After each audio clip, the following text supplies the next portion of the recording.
Good evening, America. My name is Richard Nixon. I was not a great president simply because of the Watergate scandal or my warm, caring personality, but I also took our nation off the gold standard and put us on the credit fiat system which we currently have today. This system helped our nation accumulate a debt of over $18 trillion, which is steadily increasing. So remember, America, I am not a crook. The gold standard is an economic system where the currency is based on the value of gold. The gold standard came about in 1861 after the gold rush because the government suddenly had excess gold. This system was used throughout two world wars and aided the U.S. in completing them. In World War II specifically, Roosevelt confiscated all the gold from the citizens and reimbursed them in equal value of dollars. Because of this crisis, some began to fear the system. In 1971, Richard Nixon took the U.S. off the gold standard and put them on a credit fiat system. The gold standard should be brought back to replace the credit fiat system because, unlike the credit fiat system, the gold standard does not promote inflation, and the gold standard provides a concrete monetary value to where we can back up our currency. The first reason for returning to the gold standard is that the current credit fiat system promotes inflation. The primary reason being that it does not limit the amount of money the government can print. Naturally, under this system, the government will print more money.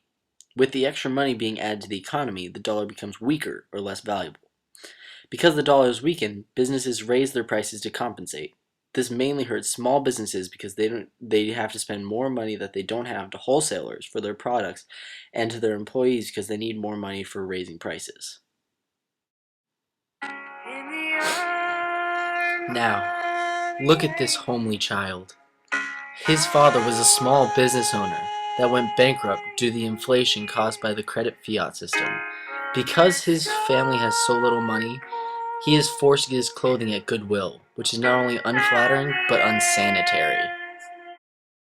Economist Louis E. Lehrman extends the argument of inflation where he explains that the inflation caused by the credit fiat system results in an increase in unemployment. He also explains that the inflation affects the stock market and that it causes an artificial boom that ultimately results in a crash. The second reason for returning to the gold standard is that it provides a literal value to back up our currency. With the credit fiat system, our money is backed up by credit. So essentially our money is more of a promise of a value rather than a value itself. With the gold standard, the currency is obviously backed by gold. Gold always has a concrete value which is currently $1,323. By switching from the credit fiat system to the gold standard, there would be a reduction in inflation and the money we have would actually be worth something.